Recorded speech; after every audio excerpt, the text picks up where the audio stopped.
गण गणपतये नमः। सकट चौथ की व्रत कथा। किसी नगर में एक साहूकार और एक साहूकारनी थे। वह धर्म पुण्य को नहीं मानते थे, इसके कारण उनके कोई संतान नहीं थी। एक दिन साहूकारनी अपने पड़ोसी के घर गई। उस दिन सकट चौथ का व्रत था। वहां उसकी पड़ोसन सकट चौथ की पूजा करके कहानी सुन रही थी। साहूकारनी ने पड़ोसन से पूछा, तुम क्या कर रही हो?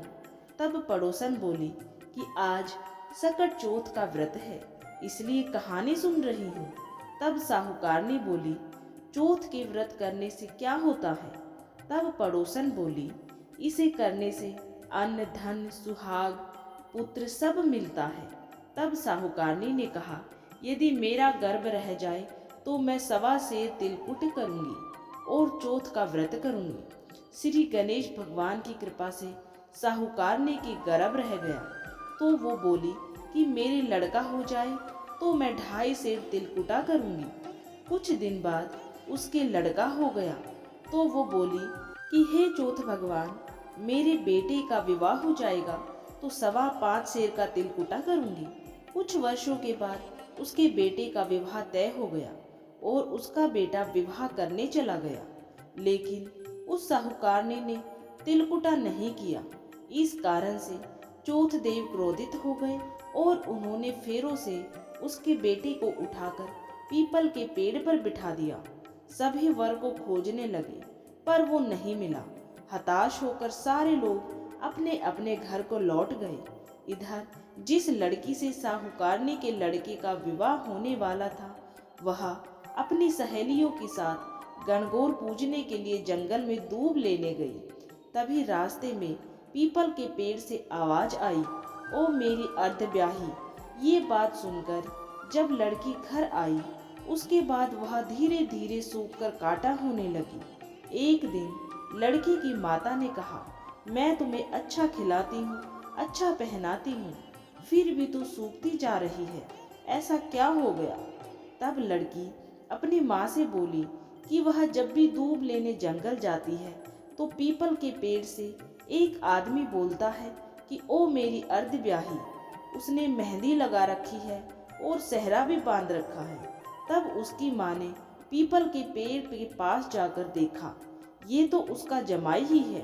तब उसकी माँ ने जमाई से कहा, यहाँ क्यों बैठे हैं? मेरी बेटी तो अर्धब्याही कर दी और अब क्या लोगे? साहूकारनी का बेटा बोला, मेरी माँ ने चौथ का तिलकुटा बोला था लेकिन नहीं किया, इसलिए चौथ माता ने नाराज होकर मुझे यहाँ बैठा दिया है। ये सुनकर उस लड़की की माँ साहूकारनी के घर गई और उसे पूछा कि तुमने सकट चौथ का कुछ बोला है क्या?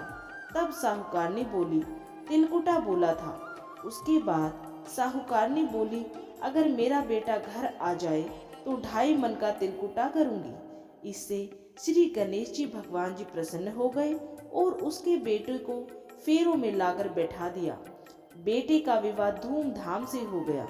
जब साहूकारनी के बेटा और बहू घर आए तब साहूकारनी ने 2.5 मन तिलकुटा किया और बोली कि हे चौथ देव, आपके आशीर्वाद से मेरे बेटा बहू घर आए हैं, जिससे मैं हमेशा तिलकुटा करके व्रत करूंगी। इसके बाद सारे नगर वासियों ने तिलकुटा के साथ सकट माता का व्रत प्रारंभ कर दिया।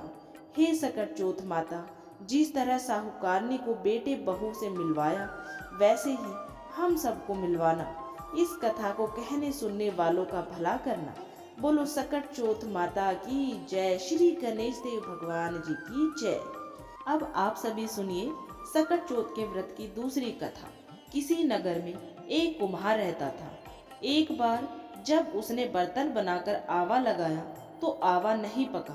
परेशान होकर वो राजा के पास गया और बोला कि महाराज, ना जाने क्या कारण है कि आवा पक ही नहीं रहा है। राजा ने राज पंडित को बुलाकर कारण पूछा। राज पंडित ने कहा, हर बार आवा लगाते समय एक बच्चे की बलि देने से आवा पक जाएगा। राजा ने आदेश दे दिया और बलि आरंभ हो गई।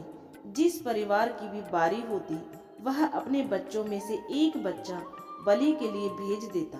इस तरह कुछ दिनों के बाद एक बुढ़िया के लड़के की बारी आई।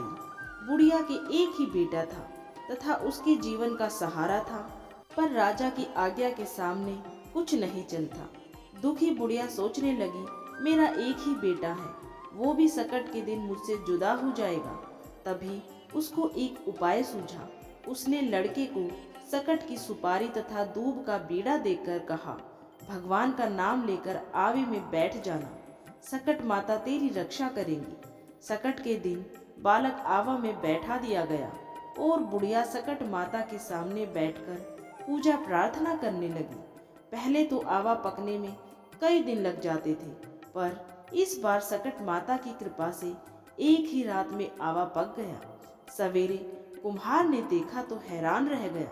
आवा पक गया था और बुढ़िया का बेटा भी जीवित व सुरक्षित था। सकट माता की कृपा से नगर के अन्य बालक भी जी उठे। ये देख नगर वासियों ने माता सकट की महिमा स्वीकार कर ली। तब से आज तक सकट माता की पूजा और व्रत का विधान चला आ रहा है। बोली सकट माता की जय, गणेश जी भगवान जी की सदा ही जय हो। सबकी संतानों पर सकट माता और गणेश जी भगवान जी का आशीर्वाद सदा सर्वदा बना रहे।